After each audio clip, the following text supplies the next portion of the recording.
कुछ दिन पहले मैंने सोशल मीडिया के ऊपर एक पोस्ट पढ़ी जिसमें लिखा था कि पाकिस्तानी नौजवान तकरीबन 7.5 लाख के करीब हर साल पाकिस्तान को छोड़कर बाहर जा रहे हैं। और वो इसलिए क्योंकि बाहर जाके वो उम्मीद ये रखते हैं कि वो एक बेहतर फ्यूचर बना सकता है। लेकिन जब ये नौजवान बाहर जाते हैं तो उनको बहुत सारी मुश्किलात से गुजरना पड़ता है, और उन मुश्किलात में सबसे पहली मुश्किलात होती है पैसा।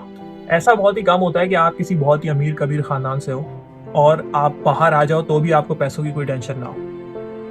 अमूमन ऐसा होता है कि हमारे पास जितनी भी हमारी सेविंग्स होती हैं और हमारे वालिदैन की सेविंग्स होती हैं वो सब मिलाकर वीज़ा प्रोसेस में, यूनिवर्सिटी की इनिशियल फ़ीस के अंदर और साथ ही साथ टिकट में सारे के सारे पैसे चले जाते हैं। बाकी जितने पैसे बचते हैं उनको हम पाउंड्स, डॉलर्स या यूरोज़ में कन्वर्ट करवा कर बाहर आ जाते हैं, ये सोच के कि हम कोई साथ में जॉब करके अपनी बाकी फ़ीस भी पे कर देंगे और अपना गुजर बसर भी कर लेंगे। लेकिन होता ये है कि जैसे ही आप बाहर आते हैं तो हर चीज़ बड़ी ओवरवेलमिंग होती है, क्योंकि आप एक अनजान कंट्री में पहली दफ़ा आए होते हो तो हर चीज़ आपके लिए नई होती है।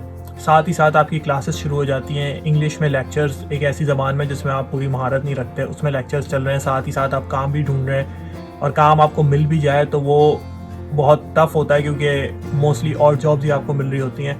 और साथ ही साथ दूसरे घर के काम और अपने कपड़े धोना या फिर अपने लिए खाना बनाना, वो सारे काम जो हम पाकिस्तान में अक्सर नहीं कर रहे होते हैं वो सब आपको करने पड़ते हैं। ये सारी चीज़ें एक स्टूडेंट की कमर तोड़ देती हैं। तो अगर मैं जॉब की बात करूं तो जब आप एज अ स्टूडेंट होते हो तो आपको अच्छी जॉब नहीं मिलती। उसकी वजह ये होती है कि बहुत सारी कंट्रीज़ के अंदर आप कितने आवर्स काम कर सकते हो उस पर पाबंदी होती है। जैसे कि यूके में सिर्फ और सिर्फ आप 20 आवर्स काम कर सकते हैं।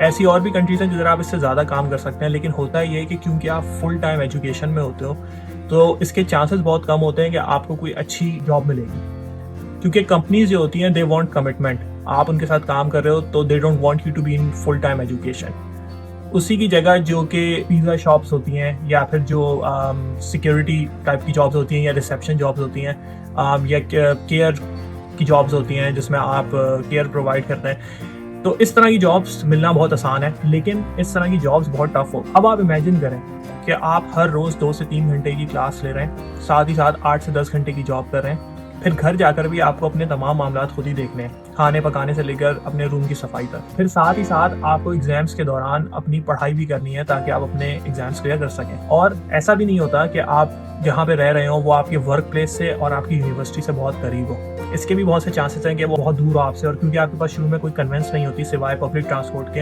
ये भी एक बहुत थका देने वाला प्रोसेस होता है कि आप 1 घंटा या 2 घंटा सिर्फ और सिर्फ यूनिवर्सिटी या अपने वर्क प्लेस तक आने जाने में लगा रहे हैं। और इस सब के बाद भी जो सबसे बड़ी प्रॉब्लम होती है वो ये कि आपकी मेंटल हेल्थ सफ़र करने लगती है।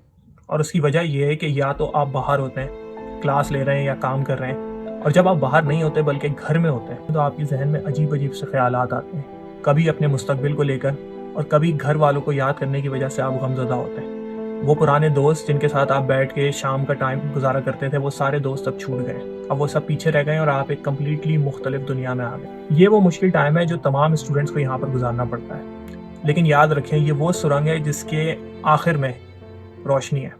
इसलिए क्योंकि जब आप तमाम मुश्किलात से गुजर जाते हैं एज अ स्टूडेंट, जब आप अपना ये टाइम पूरा गुजार लेते हैं और आप ग्रेजुएट हो जाते हैं, उसके बाद आप अपनी जॉब्स के लिए अप्लाई करते हैं और आपकी जॉब हो जाती है, उसके बाद आपकी ज़िंदगी आहिस्ता आहिस्ता बदलना शुरू होती है। अब आपकी लाइफ पहले से ज़्यादा आसान हो जाती है। अब आप 8 या 9 घंटे काम करते हैं, आपकी एक डिसेंट इनकम होती है, आपके पास वीकेंड्स होते हैं जो आप इंजॉय करते हैं, आपकी सालाना छुट्टियाँ होती हैं जो आप इंजॉय करते हैं। बेसिकली इन अदर वर्ड्स आप वो हर चीज़ इंजॉय करते हैं जिसके लिए आप यहाँ आए होते हैं। तो अब मैं अगर कंपैरिजन करूँ life in Pakistan versus life in some first world country as a Pakistani student, और इन दोनों लाइफ्स में मैं चंद फैक्टर्स को रख के रेट करूँगा एंड लेट्स सी कि किसका स्कोर ज़्यादा होता है। तो अगर मैं बात करूँ हार्डवर्क की, तो होता ये है कि हमने अपनी जितनी भी पहले की एजुकेशन हासिल की होती है ज़्यादातर वो उसके लिए हमारे पेरेंट्स ने ही हमारी फीसेस भरी होती हैं, और पहले से उनका कोई घर होता है या फिर किसी किराए का घर होता है या आपके पेरेंट्स में से कोई ऑलरेडी पैसे कमा रहा होता है। उस कंपैरिजन में जब आप अपनी जॉब शुरू करते हैं आपको इतनी मुश्किलात का सामना नहीं होता, क्योंकि आप सिर्फ जॉब कर रहे होते हैं, घर आते हैं, आपको घर का ऐसा कोई काम नहीं करना पड़ता। कम ही होता है कि हमें करना हो, हमें खाना बना हुआ मिलता है, दूसरे और कोई ऐसा प्रॉब्लम नहीं होता। रात में अक्सर आप निकल के दोस्तों के साथ बैठ जाते हैं। It's a complete different story. So आप सिर्फ और सिर्फ एक जॉब पे ही फोकस कर रहे होते हैं कंपेयर टू बाहर जहाँ आपको ये सारी चीज़ें करनी होती हैं, साथ ही साथ जॉब और पढ़ाई, एवरीथिंग टुगेदर। हर किसी का ऐसा केस नहीं होता, मैं जानता हूँ, but only for the sake of argument हम मेजॉरिटी की बात कर रहे हैं कि मेजॉरिटी केसेस क्या होते हैं। तो अगर हम ग्राफ बनाएं तो उसका ग्राफ कुछ इस तरीके से होगा। کہ ہم دیکھ سکتے ہیں کہ ہارڈ ورک جو ہم پاکستان کے اندر کرتے ہیں وہ تقریباً کوائٹ سیم ہی رہتا ہے as a graph through out over life یا ہماری ینگ ڈیز میں، کمپیئر ٹو جو یہاں پہ آپ کو ہارڈ ورک کرنا پڑتا ہے وہ پہلے بالکل ٹاپ پہ جاتا ہے اور اس کے بعد آہستہ آہستہ نیچے آنا شروع ہوتا ہے.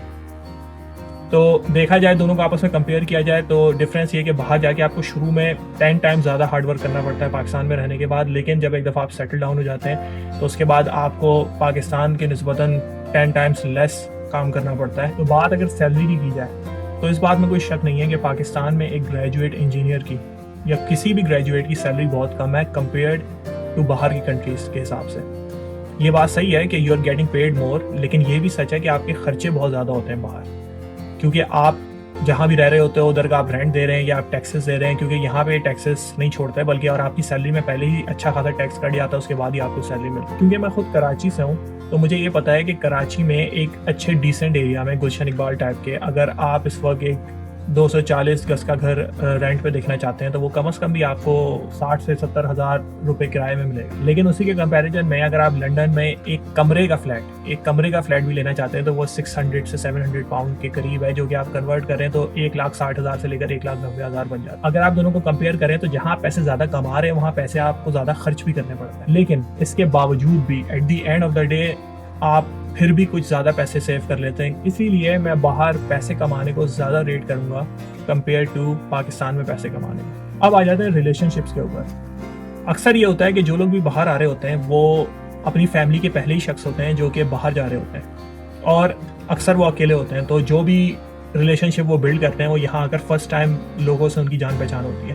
اکثر ایسا بھی ہوتا ہے کہ کچھ لوگوں کے رشتہ دار ریلیٹیوز اسی کنٹری کے اندر ہوتے ہیں جہاں وہ جا رہے ہوتے ہیں، لیکن ضروری نہیں ہے کہ وہ سیم شہر میں. تو ریلیشن شپ کے معاملے میں پاکستان کو ہائی گریڈ کروں گا. اہل و عیال کے قریب ہی ہوتے ہیں، وہاں رہتے ہیں، آپ کے رشتہ دار آپ لوگوں سے قریب ہوتے ہیں، تو اتنا آپ کو مسئلہ نہیں ہوتا کمپیئر ٹو ہیئر. یہاں پہ آپ کو بہت ایشوز ہوتے ہیں کیونکہ آپ کو ایک انجانا پن فیل ہوتا ہے پورے شہر کے اندر جہاں آپ کسی کو جانتے نہیں ہیں. پھر آ جاتی ہے بیسک ہیومن رائٹس کی بات. اس کے اوپر تو میں سمجھتا ہوں کہ کوئی مجھے وضاحت دینے کی ضرورت ہی نہیں ہے. یہ تو بہت ہی آبویس ہے کہ بیسک ہیومن رائٹس باہر کے ملکوں میں ہمارے یہاں سے بہت زیادہ بہتر ہے. یہاں پہ آپ کو سب سے امپورٹنٹ چیز جو ہے وہ آپ کی جان اور مال کی حفاظت ہے.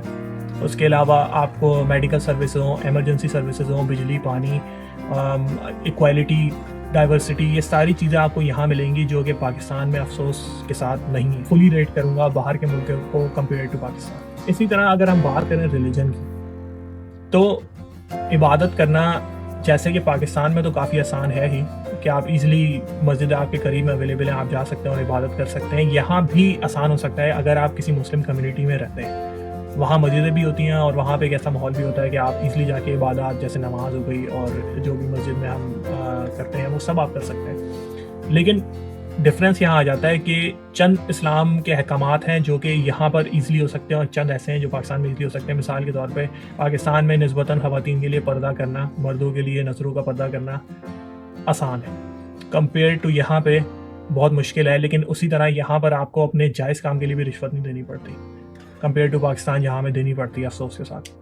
تو اسی طرح یہ چیزیں آپس میں بیلنس آؤٹ کر جاتی ہیں. میں پرسنلی سمجھتا ہوں کہ یہ کافی لمبا ٹاپک ہے. اگر ریلیجن کو ڈسکس کیا جائے بہت سارے پوائنٹس ہو جائیں گے اس کے اندر جن کو بہت ڈیٹیل میں ڈسکس کرنا پڑے گا. اس کے لیے پروبیبلی ایک سیپریٹ ویڈیو چاہیے. تو اسی لیے میں اس کو ریٹ کروں گا اور ریٹ کرنے کے بعد I won't take this point any further. آخر میں یہی کہوں گا کہ پاکستان سے باہر آنا بھی کمپلیٹلی خوشی کا باعث نہیں ہے اور پاکستان میں رہنا بھی کمپلیٹلی خوشی کا باعث نہیں ہے. کچھ ایڈوانٹیجز باہر ہیں، کچھ ڈس ایڈوانٹیجز ہیں. سیم پاکستان میں کچھ ایڈوانٹیجز اور ڈس ایڈوانٹیجز ہیں، بٹ ڈیپینڈ کرتا ہے کہ آپ کے لیے کیا میٹر کرتا ہے، آپ کس طرح کے انسان ہیں. کہ آپ کے لیے پیسہ، کریئر اور یہ چیزیں میٹر کرتی ہیں تو باہر آپ کے لیے بہتر ہے. لیکن اگر آپ ایک فیملی مین ہو اور آپ کے لیے فیملی اور ویلیوز اور اس طرح کی چیزیں میٹر کرتی ہیں تو پاکستان آپ کے لیے بیٹر ہے. تو فیصلہ آپ کو خود ہی کرنا ہے. لیکن افسوس کے ساتھ ابھی جو کرنٹ حالات ہیں جس میں پاکستان اکانومکلی ڈیفالٹ کے قریب ہے، اس دوران میں تو آپ بیسک سروائیول بھی پاکستان میں مشکل ہوتے ہوئے دکھائی دے رہے ہیں. تو اگر یہی صورتحال رہی تو ہو سکتا ہے کہ ہمارے 7.5 لاکھ سے کہیں زیادہ نوجوان باہر جانے کی کوششوں میں ملوث ہو جائیں اور باہر جانے کی کوشش کریں. آئی ہوپ کہ پاکستان بہتر کرے اور ترقی کرے اور ہم واقعی میں ہی ان چیزوں سے لڑ کے اپنے ملک کو بہتر بنا سکیں کہ لوگوں کو باہر نہ جانا پڑے بلکہ پاکستان میں ہی وہ ساری چیزیں ان کو مل جائیں جس کے لیے وہ باہر جاتے ہیں.